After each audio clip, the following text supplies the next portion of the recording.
இப்போ நம்ம சேனலில் அடை ரெசிபி தான் பார்க்க போகிறோம். ஏற்கனவே ஒரு அடை அவியல் ரெசிபி இருக்குது. இது வந்து இன்னொரு அடை ரெசிபி. இதில் என்ன போட்டிருக்கேன் அப்படின்னா வந்து பச்சரிசி ஒரு கப்பு, அப்புறம் மாப்பிள்ளை சம்பா அரிசி ஒரு கப்பு, கடலைப்பருப்பு ஒரு கப்பு, உளுத்தம்பருப்பு வந்து 1/4 கப்பு, உளுத்தம்பருப்பு 1/4 கப்பு, அப்புறம் பயத்தம்பருப்பு சும்மா ஒரு 2 ஸ்பூன் அளவு அந்த மாதிரி போட்டிருக்கேன்.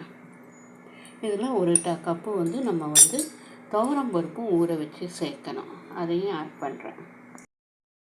ஸோ மாவு வந்து அரைச்சி எடுத்தாச்சு. அது என்னவோ வீடியோ நான் ஆன் பண்ண மறந்துட்டேன்னு நினைக்கிறேன் உங்களுக்கு. அதனால் வந்து என்னால் அதில் வந்து அந்த பிக்கெலாம் இல்லை. மிளகா வத்தல், 4 பச்சை மிளகா, அப்புறம் வந்து 3 மிளகா வத்தல், கொஞ்சம் கருவேப்பிலை, கொத்தமல்லி, அதுக்கப்புறம் வந்து உப்பு தேவையான அளவு, 1 ஸ்பூன் அளவு இருக்கும், 1.5 ஸ்பூன் அளவு இருக்கும், பார்த்து போட்டுக்கோங்க. 1.5 ஸ்பூன் அளவு உப்பு, கருவேப்பிலை, அதுக்கப்புறம் வந்து பெருங்காயத்தூள் எல்லாம் சேர்த்து நல்லா அரைச்சி வச்சுருக்கேன். தோசை நம்ம அடை தோசை வாக்குறதுலாம் ஏற்கனவே நம்ம சேனலில் இருக்குது. மாவு செய்முறை வந்து இது நான் உங்களுக்கு டிஸ்கிரிப்ஷனில் என்ன இது மசாலா போட்டேன் அப்படிங்கிறது வந்து டிஸ்கிரிப்ஷனில் கொடுக்குறேன். நான் அடை வாத்துட்டு உங்களுக்கு வந்து காமிக்கிறேன்.